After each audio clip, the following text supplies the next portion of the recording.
Welcome to the 10th episode of Free Will Foundations. That's right, you have not gotten the fuck rid of us yet. I'm your host, Dale Breeden. Regrettably, the first time you're actually seeing me. And I'm Brandon. Also, a regrettable thing to see me as well.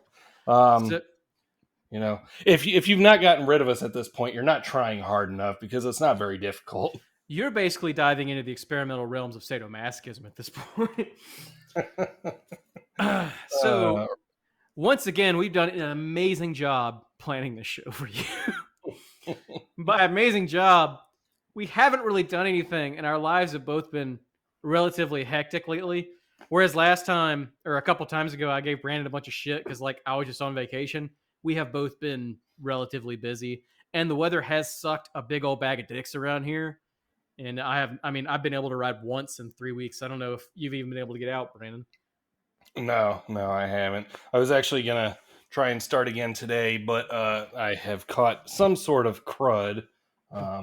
We'll see what that turns into. I told you to stop snorting ground up jalapenos. Well, I got to get rid of it somehow. Hashtag pep life. So one of the things I wanted to talk about is I actually got a chance to ride today, and I was going to ride today come hell or high water because my new bike computer came in yesterday. I bought a Hammerhead Karoo 2, which most of you are probably like, what the fuck is that? That's not a Garmin or a Wahoo, and that's the point. I have a lot of videos on my YouTube channel where I talk about why I specifically kind of tended to veer away from the Edge, series from Garmin or the Element from Wahoo. I like the Element, honestly, and the Roam from Wahoo, except for the fact they're practically fucking visible in daylight. Trying to see that screen is the number one thing people bitch about. Whereas I was already kind of happy with using my Palm phone, but battery life was the problem. So I bought the Hammerhead 2 by Karoo. See, Hammerhead. And basically, they've already had the computer around. They've had the Hammerhead 1. The software doesn't change at all. They just cut the form factor in about half. So you can imagine it was giant. I'll turn the thing on. Bigger is better. Yeah, except when you care about weight, apparently. Weight weenies. But the thing that really makes this thing awesome is it's still basically an Android device. It runs on Android 8. But it has the battery life that's kind of aimed towards a cycling computer. So the thing that Hammerhead is known for, maybe I'll get a free one for doing so much advertising. That they're known for is Hammerhead wanted to make a good navigational device. That's all they care about. They didn't care about collecting data from a billion devices. They didn't care about having the best route designing tool. They just wanted to make sure that the GPS interaction and navigation was flawless. The thing that stands out about the Karoo, though, is that when you start a ride, I don't know if you can see this. We have profile definitions. And all these are is it's a preset of what the screen's basically supposed to look like. So if I go to my default one in road, what you end up with is, if it decides to load, that's the data screen, and the map screen has stuff like speed, heart rate, distance traveled. And you can literally change these just by clicking on edit and change, I want this to come from this sensor, I want this to come from this sensor. And it's all read live. And that's one of the really cool things because it's a pain in the butt to get the data that I wanted out of the Phoenix because I had to navigate between screens. I couldn't actually view the map and get data. You could view the map and then you had to go back and forth. Here, that's the default, the map view, and you can add other crap to it. If you have power sensor, but that's not something you always care about. You have power, grade for the road that you're on. You can swipe back and forth. You don't even have to touch the screen. You can use the buttons on the side to do it. But the thing that really stands out that I loved is Brandon had mentioned the thing that he liked about Ride with GPS was the exact same thing I loved. It was like car GPS. It would give you an audible cue and say hey, in 250 meters, turn left, dumbass. Now, at least mine screamed at me like that, but I wasn't sure because they don't really advertise on the site. They just tell you that you get audible cues. But it does literally just like a car, it'll say hey, in 250 meters, turn left on Beckwith Ave because it can't pronounce avenue or abbreviate it. But at least it gives you that kind of input. And it's also nice because it's such an easy to see screen when it's mounted. Even at 50% brightness, I can see it in direct sunlight. That it's really hard to lose your fucking way. Also, there are two turns that whenever I've used my Garmin are a false negative. It's not even really a turn. What happens is the road kind of deviates a little bit and then goes straight. Well, what happens is on the Garmin, it'll tell you like turn right onto Jordan Aaron Road. But what happens is you're actually going straight. So if you're not looking at the map and you turn right, it'll just start honking at you like you're off fucking course. What are you doing? The Karoo just said like, nah, go straight. You don't got to turn again for another 2 miles. And also, I did test when you go off course, it will immediately reroute and it will give you audible cues for how the fuck to get back on course. Whereas, like when I did that with the Phoenix, it just said you're off course. Good luck, bro. So far, I've been really happy with it, and it is kind of lacking in integrations. The way it is right now, it by default, like when you're done with a ride, you can upload to Strava or Ride with GPS. I did the Strava one today, but you can go to the website and just download the fit file, which is what I did to import it into Garmin. So I bought this. I think it was $3.99 when I bought it. It's now it was pre-order. Like it was a weird like process because they had released on Indiegogo like 6 months prior, but they were still treating orders through the website as kind of pre-order. So like it was weird. Like I paid for it and they're like, here's your gift card. And I'm like, what the fuck is this? But then like they're like, oh, well, now it's available for shipping. So now you can go use the card. So I went and ordered with the promo code and didn't get an email or anything. I was like, did I get robbed? But after I emailed them, they're like, no, we got it. And it shipped the next week and it was here from China in 4 days. So It's pretty quick. good turnaround. Yeah, it was quick. It was funny. It was like shipping label printed in Alaska, 2 days later in Raleigh. And I was like, what? So super excited. The big thing is like, so you might be able to see it at the bottom. You see the Spotify logo by any chance? Can you see it? You can see something there, but Yes. So you got to remember this is an Android device. And basically this, what you're seeing is their launcher for Android. I was able to sideload the Spotify application onto here. So my Bluetooth headphones were paired and I can launch Spotify just like it was, like it was a phone. So I've got music cached to it just like you would a phone. So I had like my 30 song playlist and I went through a mile or a 16-mile ride, an hour long, recording GPS every second at 50% screen brightness with my Varia radar. So the other really cool thing is the Varia radar, when it's running along the side of the side here, it'll display like the bar. And when the car gets to the top, it's right behind you. And then the color of the bar indicates how fast they're moving in the delta of speed. So using that and listening to music full tilt the whole time, I lost 7% of my battery. So compared that to my phone, which would have already chewed through like the entire battery almost and had to have gone into my backup, this thing will probably last like 10 hours as is. And the irony is people are I bitching feel a about that. test ride coming on. Oh, it is fun. But the number one thing that I've seen people like give it a con for is battery life. And I was like, maybe it's just because I've never had like an Edge or a Wahoo. Like, do those things just like last for 2 weeks? And even then, I would still probably fucking charge it. So I don't know. I am super happy with this, and I highly recommend this, especially if you're more like me, where you're looking for something to navigate more than anything and make it easy to read and to get music. Because then I don't have to. Because I was using the watch for music, but now like what the watch does is I broadcast the heart rate to this as a Ant Plus sensor, so I can get my heart rate and everything on here. Once I can eventually maybe get the balls to put cadence sensors on the new bike, then I'll read those here too. But so far this has been a fantastic experiment, and it is literally just like any Android device. Like I've seen people put the Zwift companion on here to use it for their trainer to ride, do Zwift. I'm not going to put my Argon on anything as a trainer because it was enough of a pain in the ass to get it to where I like it, let alone take it the fuck apart again.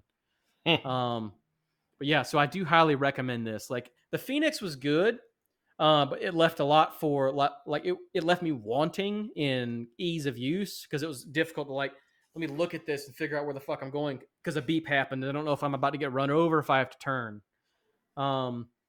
So the Karoo has been a very good choice. The one thing that is weird is they have their own docking system. It is not like it's not like an Edge. Now they do have an adapter that you can use that'll plug in here and just makes like a Garmin quad lock. But I just went with this one. It is solid. Like the moment you put it in there and it locks, it doesn't move at all. You just pop it to the side like you're getting out of a clip, except with your computer, and it comes out. It's USB-C charged. It comes with a little rubber stop, so that doesn't. It's still technically waterproof. So yeah, I highly recommend it if you're in the market for a new computer. It's still $200 cheaper than the frickin' Edge 1030, and it's $100 cheaper than like I think the Rome that I was looking at. Um, and it'll get better over time. I think they their mantra was they didn't want to write a lot of additional software because theirs was Android native. They're like, people will write stuff for it eventually or sideload it like I did. So because I thought what I realized was funny is I could have literally run Ride with GPS on the thing. It's been like, this defeated the purpose. But you could have. So it lets you bring your tools however you want to. It takes a little bit of knowledge because you have to know how to load Android applications via the ADB shell. There is a really good tutorial and review by dcrainmaker.com, which is what I went through, where he recommends APK Pure. Don't go there for Spotify because the thing they have for Spotify is for the Android television, I found out. And then I had to spend like an hour figuring out how the fuck to delete it. So yeah, Spotify. Awesome. So it's a good device. I also have gone through a endeavor in the last, I would say 2.5, 3 weeks. So I got a new bike recently. I got an Argon 18 from the Pros Closet. And I would recommend buying from the Pros Closet, but I would also recommend they give you some fucking idea of what's the shape that box is going to come in before you get it. Because like it came there and they're like, oh, it comes in a quick start box, and then full stop. But like what it is they're like, yeah, most of it's together and the handlebars are upside down. And you got to figure out how to put the shit together. Oh yeah, and there's a battery in here, and you can figure out how to hook that up to your digital shifters. Good luck, son. But after I got it put together, I was faced with the fact that I had a racing configuration, and I'm an endurance rider, and I didn't even know what that meant, except for it hurt. So, like, I rode as a dumbass, as opposed to being like, you know what, I'm going to ride 10 or 15 miles and figure out what I want to change. I'm like, fuck it, let's ride 48. And what happened is the seat, it had a Pro Logo racing seat on it, and it was short. And the handlebars also were in their normal situation are leaned so far forward that you're almost leaning over the stem in a natural state. And that was difficult to maintain. Like what was weird about it, I felt more comfortable in a climb than I did on an actual straightaway. And I did not like that, but I didn't know what to do. My wife bought me a Fabric Ultimate Radius, which is an endurance style seat. So that's more comfortable for a vertical position, and it allows some leeway. You don't want to rock the hips too much. And then what I did was I realized I had enough leeway on the cables for the Shimano shifters to kind of rotate it back 11 degrees. So now the handlebars are perpendicular with where they're actually perpendicular now to the horizontal bar. I still need to move them back another 2 degrees after the ride today, but I'm finally at the point where I feel comfortable riding it, except for I was so fucking excited to ride today, I completely forgot all of my equipment. Like my bag that had like my tools and my spare tubes and everything. Like I realized like 11 miles in, I was like, fuck, I don't have any of that. I hope I don't blow a tire. Well, So you had the yeah. phone at least, right? Huh? You had the phone at least, right? I did have the phone in the Jersey, so if shit went sideways, it's like, hey, random neighbor that I haven't talked to like, 2 months. I know you have a truck. Can you come pick me up in the middle of fucking nowhere? No. See, that's what it would have been. Like, no. Uber, I don't know of any pickup trucks, so I would have been trying to figure that out. But so I've been through a lot of just trying to figure out what my equipment is going to be for the next season, because like the Selma cycle paths are still basically on a hold. We don't have another formal ride. Also, Pro Logo tires suck. I'm going to throw that out there. They suck a big old bag of donkey dicks.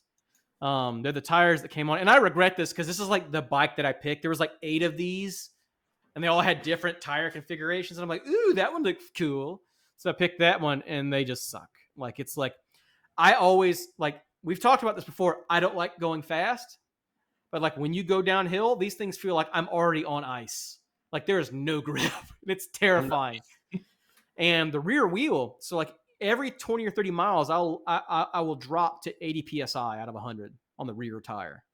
I haven't checked it for a leak, but it's been consistent. It hasn't been like all over the place, and I haven't been super concerned about it because I'm probably going to take it and get GPX 5000s put on it because I ain't fucking putting tires on. I've seen enough people lose their knuckles doing it. Not interested. Well, now that we have the camera set up, Hey, we can film me getting bloody fucking knuckles. Yeah, that's the last thing we need is like if it like my so like Brandon was complaining before this. It's like my office is a mess. My garage is like a goddamn bomb went off. So I'd like to not take my shit in there and be like, hey, let's see it. Let's show how much of a fucking pack rat I am. There are some things that would be fun to show off, like some of the adjustments I had to make to the bike. Some of them I didn't. Also, I found out this is fun. Not every bicycle seat, uses the same shape rails. I don't know if you knew that, Brandon. Yeah, I've seen a couple complaints about where things don't line up exactly. Yeah, so before I got my fabric, I was looking at Physics. Physics makes an adaptable seat, but I remember looking at the reviews and they're like, this has an oval shaped rail, and they're like a 7x9 kind of worked, but you kind of need like a 7x10. And I was like, fuck, the last thing I want to do is like start trying to swap out that hardware. So I was like, nah, I'm just gonna go for this other one that at least I know how to put it on. The other thing is it's titanium as opposed to carbon. So like I'm right at that point weight wise where it's like you gain 2 pounds and it's dangerous to have a carbon rail. So a little bit more comfortable with a titanium rail. And it's not like I'm trying to shave off like hundreds of pounds anyway. I mean, I'm trying to lose weight a lot, but not that way. So I just rambled a shit ton for product placement and some of the stuff that I've been going through. Like, is there anything you've been looking at, Brandon, or anything you've been trying to do? Because like it was a struggle for me to train because it's like I hate riding on the trainer, but I have not been able to get outside for like 3 weeks. Yeah, this new interface, I've been looking to see where the advertising dollars are indicated. I don't see anything though. At some point, it's going to go negative as we get You sued for have, libel.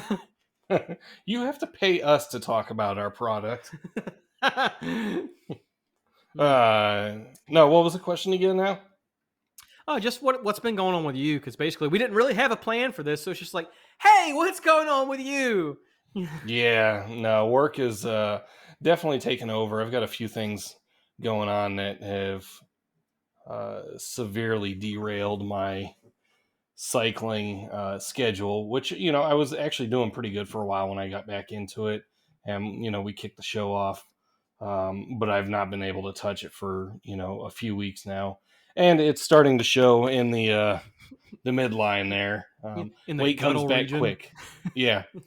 Yeah. So today was supposed to be my kickoff again, and of course I woke up this morning and I'm like, oh, there's the sore throat, and then here comes the runny nose, and then the stuffy nose, and yeah. So the plan is to get back onto the bike sometime this week and start knocking things out again. And then I think we need to. At least I need to start investing some more time into writing for the website there. Throw up a couple articles and come up with some ideas to talk about. So Yeah. I mean, I'll definitely probably write a formal review for the computer on there, but there's a lot of other stuff I've gone through, like how to not feel terrified maintaining your bike, which at some point is just coming to the terms you're going to fuck it up and just get over it. You can't do any worse than the shop, right? Yeah. I mean, hey, I have officially been more successful than Trek. I will say, so like, one thing that's cool is so this is the first bike I've ever had that has digital shifters. And the cool thing is it has not slipped anything at all yet in all the rides that I've done. I have apparently been doing it the dumb way though. So like the Di2 has multiple modes. It's like synchronous, semi-synchronous, and manual. And I'm in manual, which is basically like how you would always do it. Like I have two sets of controls that I'm going to control with my brain. But what I should be doing is synchronous, where basically what happens is you just shift up and down on the right control, and the controller is aware like this is the next most sensible gear jump. So you don't have to think about like overlapping gears across the derailleurs. You just keep going Yeah. gear up, gear up, gear up, and eventually it'll move to the front derailleur and then start adjusting that way. Hmm. Semi-synchronous, I remember reading into it and thinking, if I'm going to do this, I'm going to go all the way. I don't care about that. But the only reason I found it out is because like the Karoo can read the state from Ant Plus on the junction box, and I was like, what the fuck is this M? And then I read, and they're like, oh, you're in dumb mode. Um, Hmm. so I might eventually do that. So that was that. The cool thing about that is that actually came from mountain biking into road biking. That was originally first deployed to the Shimano digital mountain biking system. Hmm. Just because people were like, it's just too much of a pain in the butt. Just give me two buttons to push. It's all digital anyway.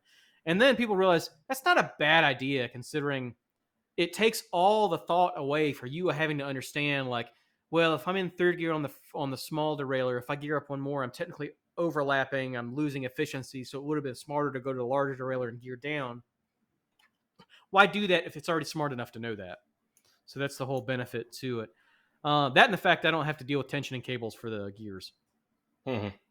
However, it is terrifying that so my seat post, when you lift it all the way up, has this giant Borg-like structure that is the battery, and you basically just cram a bunch of cables into your seat post and smash it all down. You're like, I hope nothing broke. Um, Now the thing is, like, from what I've seen, there was a patent patent request that just came out for Shimano. It looks like they might be moving to wireless for the next version of the Di2. So there will be no wires whatsoever. The junction box would not be present.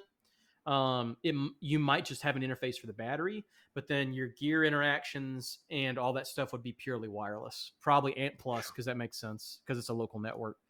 I see a new market in the racing industry for I see a new market for jammers. war driving. Yeah, like you see a whole bunch of people like flip off the front of the bike, like just walk away. Like, I don't know what happened, guys. Now Well, that wait is until the braking systems are wireless.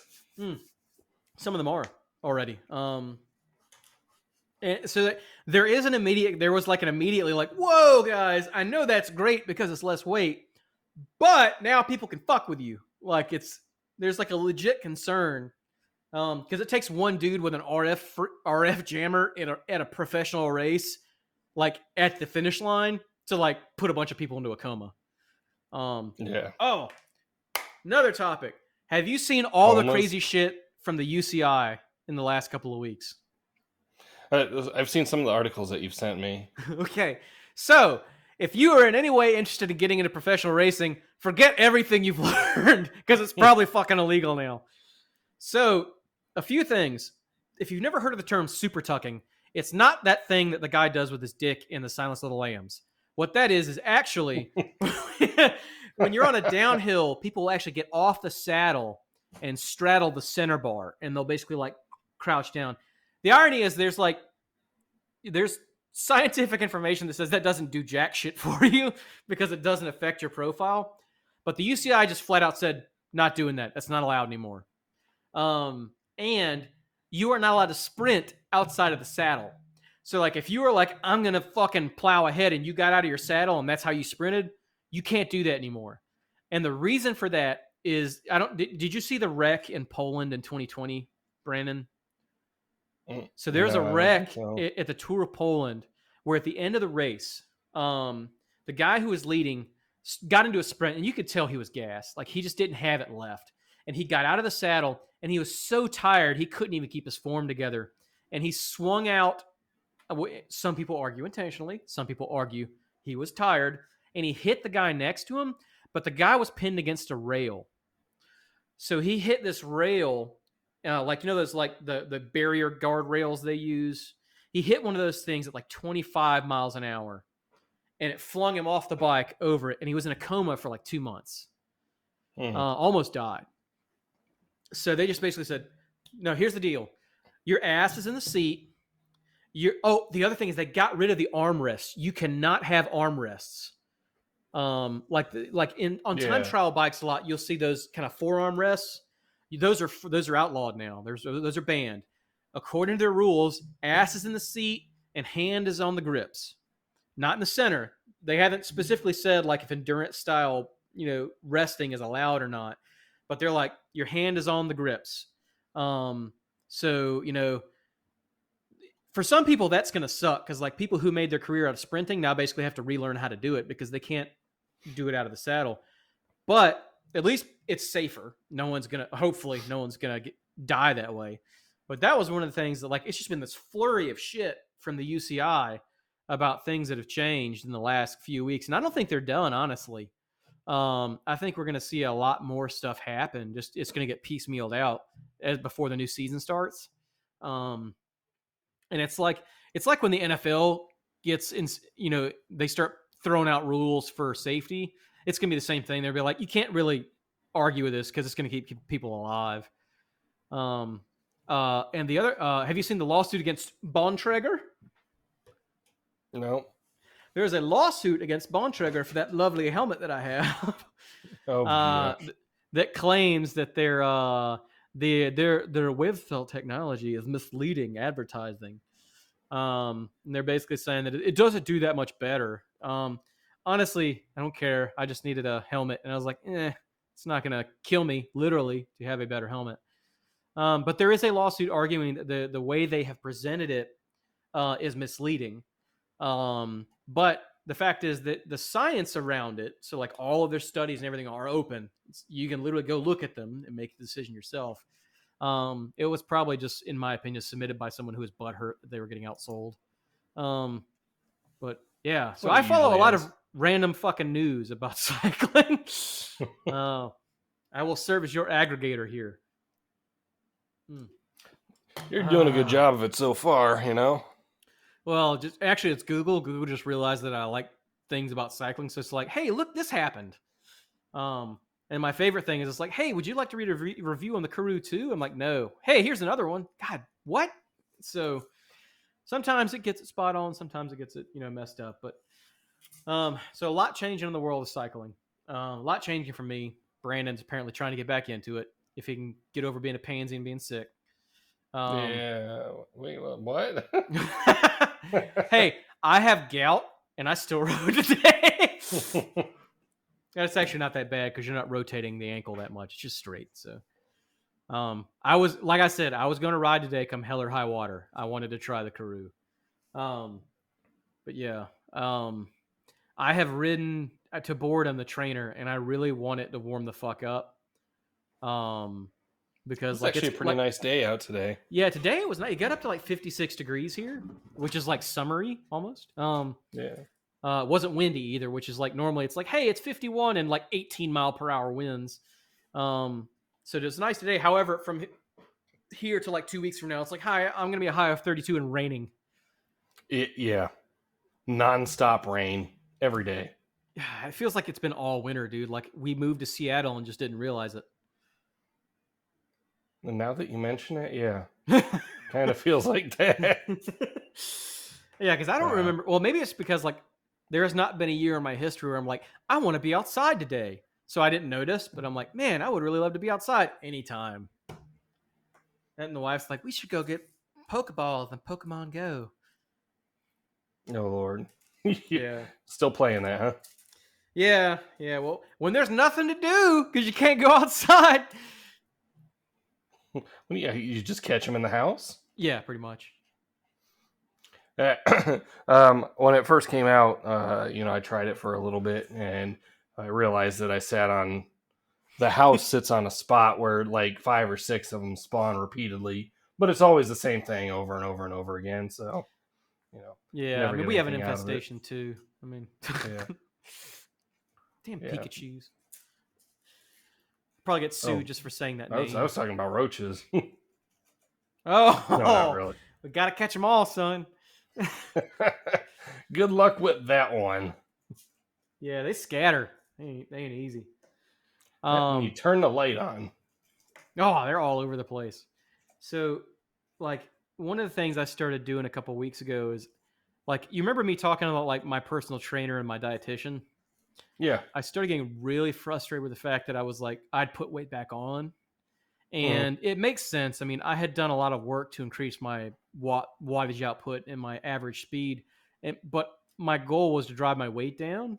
and now I'd accomplished the complete opposite. So what I have moved to for the last 2 weeks is a fixed income diet, which is 80% fluid with Huel. So it's like 800 calories for lunch and breakfast and lunch. So in total, not like 800 apiece. And then I was doing it for dinner as well, but I started having a lot of blood sugar problems, like waking up at like 38 in the middle of the fucking night. Mm. So I've moved to having a normal dinner, and that seems to work a lot better. Like I was able to, the body did what it was supposed to on my ride today. When I started getting kind of taxed, the blood sugar spiked because that's a sign that the body's trying to get energy to the cells, and then drop back off afterwards. But um, and then I was riding 15 miles a night, 5 times a week on the trainer. Sometimes it was just flat. Sometimes I would pick 15 miles. Sometimes I would just say, fuck it. I'll do one of these random guided things you know, until I can, get tired of it. And that worked pretty goddamn well. I mean, I was at like a 2,800 calorie deficit a day. So that's like almost a pound a day. And then the Super Bowl happened and everything got all fucked all to hell. Cause like I It went happens. nuts. I made ribs, fucking sausage balls. We had cake. I had chips, every kind of dip in the world, and I just sat there and watched that Super Bowl, and I ate And ate it all all. yourself. Yeah, pretty much. Yeah, I mean, I didn't really eat any of the ribs. I left that to the family. You eat this. I'm eating all the garbage. Um, I just didn't make wings. I didn't have time. But I'm started that same thing up again. So I did 800 calories through lunch. Then I did a dinner of undisclosed calorie amount, and I rode 16 miles a day. I'll ride 15 on the trainer tomorrow, that kind of thing. I was so pissed because I got home today and I haven't checked the Conqueror in a while because I finished up the Grand Canyon like during that week when I did like like fucking 70 miles on the trainer, but Mm. I was like 30 miles away from the St. Francis medal. And I checked like after dinner. It's like, you're 2.9 miles away from finishing St. Francis. So I just got on the trainer. I was like, fuck, this won't take long. Like in shorts and a t shirt. Banged out 3 miles. I was like, sweet. Done with All that. done. That's another Yeah. medal. Yeah. Proof that shit works though. Because that's 3 miles I wouldn't have ridden otherwise. Well, you can just do it tomorrow. No. Why would I do that? If I can do that now. Uh, Uh, So I do why recommend do any. today what you can put off till tomorrow? That was my mantra in college, and still my career. Like procrastination is an art, not a science. Um, Hmm. but yeah, so that's me. That's what I got going on. What you got going A on? What's genuine good? artist. What's going on, bro? What's good? uh, over here, nothing. Absolutely Nothing going nothing. on.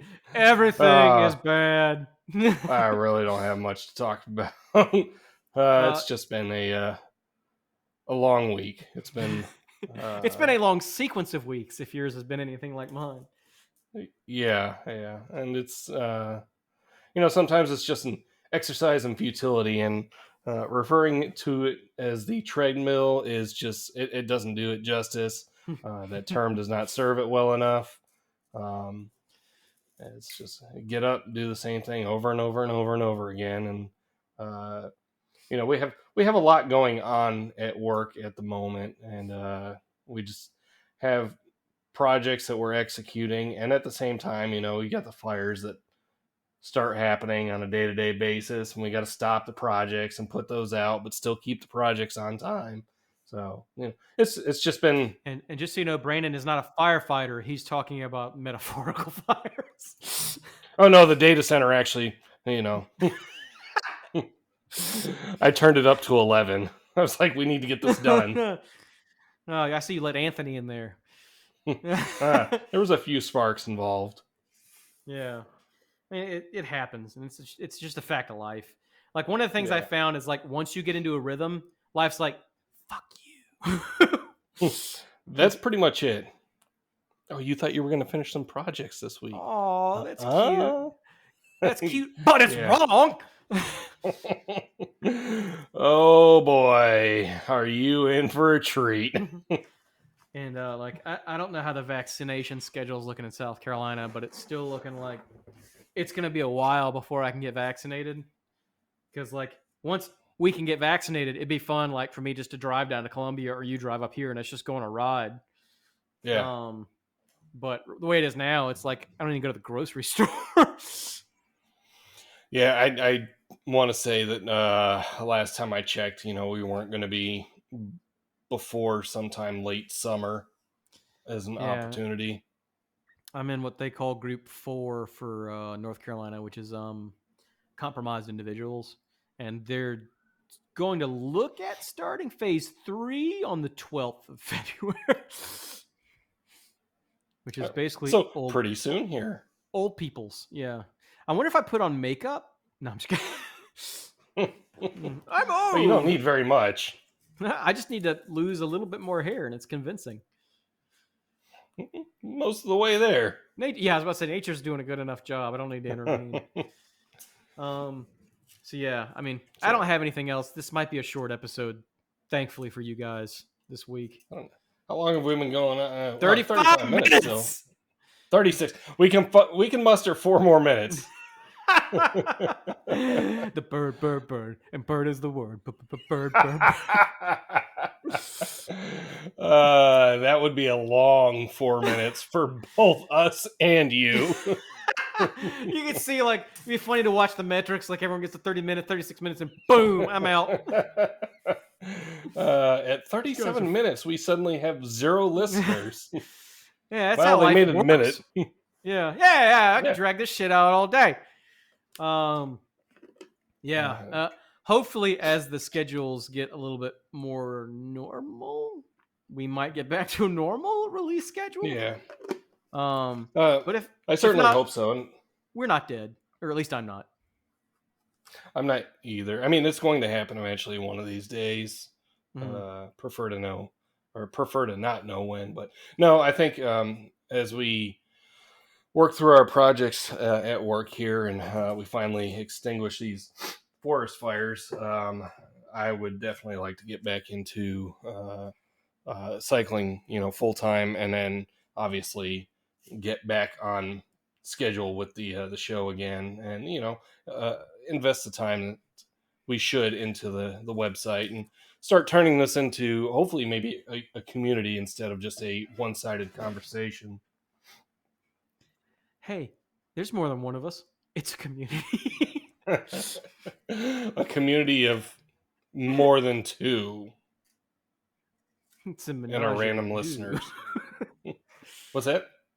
And a random listener, single, don't forget. We'll graduate. Is he still listening, or did you stop paying him? No. Well, I was never paying him. Someone was, but I don't know who. And like, I've still got to deal with Zencast to see what happened with the last episode. There's like another episode you haven't even heard of yet that you don't even know exists because you haven't even seen this one yet, but still hasn't been published because of something wrong. But don't worry, I'll fix it. Publish them out of order. Just fuck with everyone. Yeah. Make this just save them up 9. For the next. Yeah. Let's save this up for the next 4 or 5 weeks, and then we'll just publish them with a random number on there. Scattergun, shotgun, like, and purposely refer to other episodes on purpose, like out of order. Yeah, like remember on episode 13 when we talked about this? Like, what the fuck did I? It's Firefly all over again. Like, I don't know if you remember when Firefly originally aired. The reason it had such a shitty response is because fucking Sci-Fi actually aired the episodes in the wrong order. Well, that'll do it. People are like, I don't get this. This is complicated. This storyline's confusing. Cycling is not for me. I don't have the mental space for this. I tell myself it's not for me every day. I will share something kind of funny. There's an Instagram cyclist, Nadja Traeger, that I follow. She's in the Canary Islands, I think, right now. She rode 2,500 kilometers last month in a ride. I thought you were going to say last week. A single ride. She literally rode around the Canary Islands. But she posted this video today where she was like, sometimes I have to remember when I'm going uphill, you have to train the low endurance threshold. You got to slow down. And I replied like, That's cool. Every time I get winded going uphill, I just laugh and tell everyone, "Don't worry, I'm training my low endurance threshold." So remember Mm. that as you're struggling, because so like I thought I was in a good place at the end of the year last year on the trek. I was doing about 21 miles an hour, and I couldn't keep the same training schedule, and I'm back down to like about 17. And I think a lot of that is just practice at this point. Got to get back into it. That and I'm still getting used to that bike, but just getting out there is more important than caring about like how awesome you're doing. I mean, if you're doing awesome, that's great. Show it off. That's the whole point of the internet. Um, but don't let it get you down if you have a bad day, because I've had fuck knows enough of them. It's Every always about day's a trying to bad find. day. I've never had a good day. Um, it's all about like, what was that one thing? Like, did I at least feel? Because there's always the subjective. I felt a little bit better on this ride. When you look at the stats and you're like, you did a shit job, and you're like, I felt better. Like, yay! Your first ride was infinitely better than this one. You know what I thought about doing like really bad was like getting my lights hooked up on the bike and going out like at 12:01 a.m. on the first of the year and riding like all the segments I could just so I could claim King of the Year, King of the Mountain for like 10 seconds on fucking Strava. Be like, I did it, guys, I'm there. Yeah. Post nonstop to Instagram, a bunch of Oh, screenshots. this thing. I forgot about that. I have not been stung by a bee or anything. That's my continuous glucose monitor that I finally got approved for. Um, like I don't know if I know I've talked to it personally about Brandon, but one of the things I struggle with as an endurance cyclist being type 2 diabetic is like when you get to that 3 or 4 hour range, most people are already starting to get kind of dipped below the normal range for the blood glucose levels. Mine dropped down into the like you're getting dizzy and passing out range. But the problem is like when you're riding with a team, I can't be like, hey guys, can you hold the fuck up while we stop the bike and I jab my finger and test my blood to see how fucked up I am? So the benefit to this continuous glucose monitor on the arm here is I have a NFC reader that literally has I have a quad lock mount on it. So I have it attached to the bike. So if I start feeling abnormal, I can just scan on the bike and realize, oh, I am doing really shitty. And I can just do like an energy gel at that point and kind of handle it ahead of time. And it has made a huge difference because even on the bike, I'm getting to the trainer, I'm getting to the point now where like, depending on like, because I had that really limited diet. Like I was on the bike, it was last week about Thursday. I've been on the bike for like 15 minutes and I started getting dizzy and nauseous. And I checked my blood sugar and it was 52. So like an average person should be like 100. So like I was shaky, like I could barely stand up. So like that's what I've got to try to deal with. And that's what this fucking bright ass colored thing is for. So hooray, technology hopefully keeps me from dying. Now that you've gone through that long bullshit story, we all know that you're trying to be Johnny Mnemonic and you just did it very wrong. I plugged into the wrong spot. So I will tell you a very funny story that I'm personally ashamed of about this. These sensors are not fucking cheap. Like with my insurance, there's still $60 for 2 of them. That's a month's worth, right? And I was like, this is gonna rock. And then I got the first one out and I saw the 1.5 inch fucking needle on it and just threw it in the trash. I was like, fuck that shit. And so that first sensor was just boom, gone. And then like it bothered me for like 2 weeks fucking straight. So I started like Googling the fucking like the studies that Freestyle did. And they're like 96% of people basically said this hurt less than a finger stick. I'm like, that's bullshit. That needle is like this fucking big. So then I figured I would actually read up on the actual mechanism. And while yes, it is an inch long needle, it's because it houses an 1 inch long filament, and all it does is it punctures your skin, and the moment it does that, it starts retracting. So this thing just injects into your skin.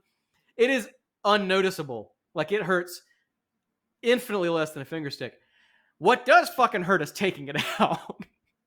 And it looks like I got stung by a wasp. Like you probably can't see it, but like the previous site was right here, like a little spot. It was a lot less than a little spot. And I did the dumb thing of like, I just ripped it out. And they're like, you have to clean it off with alcohol the whole section before you put it on. So I just ripped this thing out. I got a gaping fucking hole in my arm. I'm like, let's just douse it in alcohol. I realized that fucking hurts really bad. Here comes the whiskey. Yeah. It was one of those, just grit your teeth and cry. And then I got the other one on, and I was like, all right, I'm just gonna rotate between these two spots and give it some time before I douse the fucking arm in an alcohol. So, yay, one more thing that's been going on for me. If it doesn't hurt enough or if it doesn't hurt going in, your wife's not hitting it hard enough with the hammer. So, the one thing I found hurts like a motherfucker is like I originally had the other one like right here, so it's right below the elbow. Like if I try to get out of bed and you put your arm down and you fucking put weight on that sensor, that hurts because that Oh, I'm sure. it's like this little filament. It's like, ooh, I'm gonna move around in all your nerves here for a second. It's like, oh god. But yeah, Can you so choose your injection site with that? you can there. So like technically, the way it works is they just tell you like this area here behind the arm, right? Oh, There are other there are so it's people not who close enough to the sciatic nerve. no, like I thought about just putting it right on the scrotum, but there Go are big like or go home. well, that would not be big. There are people who have talked about like alternative sites. Like some people have used the shoulder. They don't guarantee the same kind of readings. And the crap thing is that Yeah. the reason they pick that area is there's not a lot of nerves here. So when you puncture it, it doesn't react as much. Like if you put it on the side of your face, sure you can put it there. It's probably going to hurt a fuck ton more.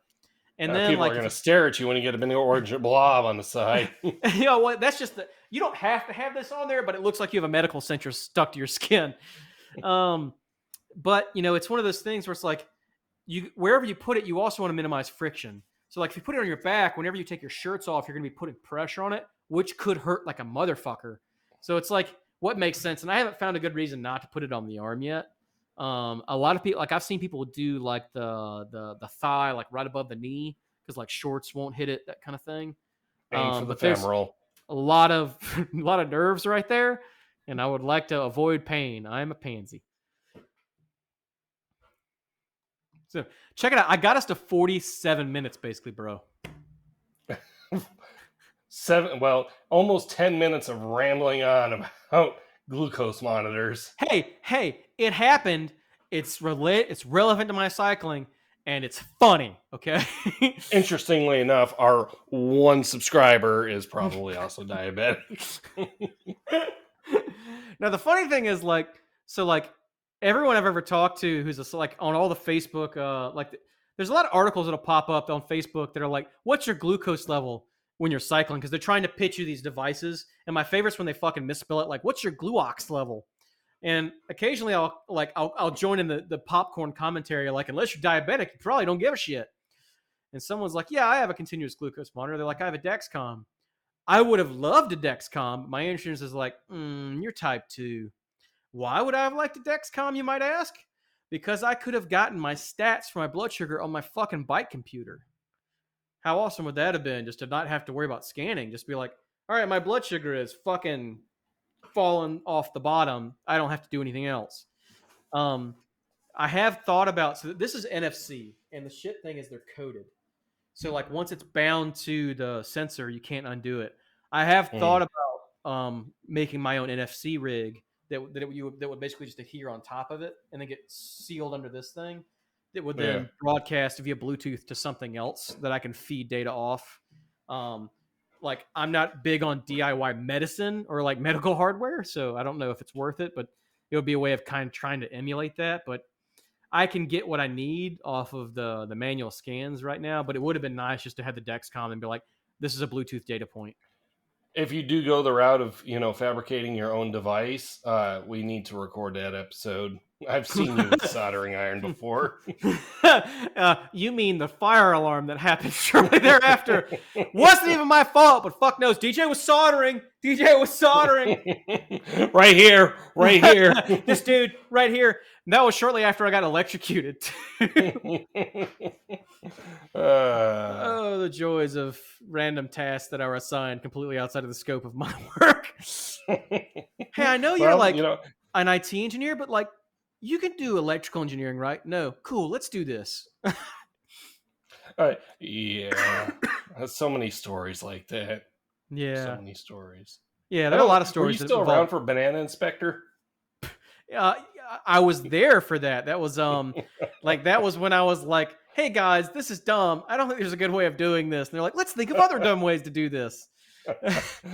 Essentially, we were tasked with building um, a monitoring and testing device, which there are available devices on the market at the cost of Monies. $10,000 to $30,000. But we were asked to do it with commodity, enthusiast hardware valued at about $60. It makes me Yeah, think it like you're was. getting ready to go to war, and they're like, "We need drones. Build us a drone." And you're like, "Here's a DJI." No, I need like heat-seeking missiles. You can make those, right? Here's Yeah, some it's here's some pop rocks. I'm sure you can make it happen. we'll even throw in a Swiss Army knife. We know you can do it. MacGyver could do it. But yeah, it's not too far off from that. Anyways, yeah, the commodity hardware was a banana Pi. I don't know if you're familiar with Raspberry Pi or not, the small computers, but we opted to go with a project name of Banana Inspector. I can see some people, George, who would have loved that. uh, so Not to name names or anything. no, I didn't. It was very polite of you not to call George out like that. Yeah, it's very true. I'll keep in mind not to call George out for things that George might like in the future. Now we have to have George We on the program. He'll be like, "Wait, you guys have a podcast? Who listens to you turds?" We're like, "Thank you very much. We have one listener. One." that's it'll be 40 minutes telling us how bad our video sucks. It would probably be the highest rated podcast. People love hate, dude. Yeah. So, All right, well, well, that got us another 4 minutes. dude, we're almost to our regular time, and all we've done is babble. I mean, dude, we make this look easy. um yeah, we make it look something. I don't know if easy's the right word. I make it look beautiful. Mm. Well, at least one of us does. I was about to say, I sense the doubt in your voice, and you are misguided, son. I see you're still sporting the yellow glasses there. Yeah, I am, and I have an emergency kit somewhere else here. So back to my diabetes. I suffered from diabetic retinopathy. Not bad, and it helps me to see when I have the yellow glasses on to not see the permanent damage lines as much on a white background. So I'll wear them just about any time in front of the computer. They're not Gunners. They're like the off-brand, like Sam's Choice, the Game Kings, because Gunners Mm. are expensive, and I'm cheap. You So didn't keep the bright orange ones? So the irony is, I found a pair of my shooting glasses that are the exact same color, and I was like, "Well, push comes to shove, I could try these." I don't know if they'll actually filter properly, but at They least I'm won't. safe when I'm Yeah. I'm safe when sitting at the computer. At least if I have a desk pop, I don't have to worry about Oh yeah, despops. Woo. Yeah, that's another episode there. it. You start looking at like every episode now that we have the camera. You're like, there are more guns hanging on this wall in the back. Is that an AR? Yes, that's an AR. Why? My wife complains about them. Mm, They're in that's my why I safe. buy them. Yeah. Yes. I still have the picture we took of us at the shooting range where we had her in front of your SIG, where she looks like the most uncomfortable human being on the planet. Oh yeah, just to send home to family. Yeah, look, I'm an American now. Oh, you crazy person! You're Yeah. lost. Yeah, I am. Oh, you were talking about her. Well, I mean, likes attract. They say opposites attract. I don't think that's the case No, for opposites y'all. murder. No. Well, all right then. That is also another episode. Yeah, so next time we'll talk about my ex-wife. No, I'm just kidding. All right. Well, that's probably a good place to end that. And this is a new experiment for us with video. I mean, I'm not shy about how beautiful I am, but I had to coax Brandon into turning the camera on. Yeah. Not I had to everyone is. position it just right so I didn't have to put pants on for the show. Yeah, I'm not saying I'm wearing pants, but I'll leave that up to the imagination. Comfort is priority one. Yeah, commando all the way. I feel bad for your chair. Free balling. I love that song. Yeah, it's my favorite. So I think that's a good place to end it. So from this side of the country, I'll say have a good week and keep in the saddle if you can, because fuck knows I've been having trouble doing Oh, it. that's the awkward silence that we have. And this is me signing off. Yeah, we desperately aim to have the most awkward sign off as possible. That's the only planned part of this fucking show. So, signing Uh, off, losers. I mean, great listener. uh,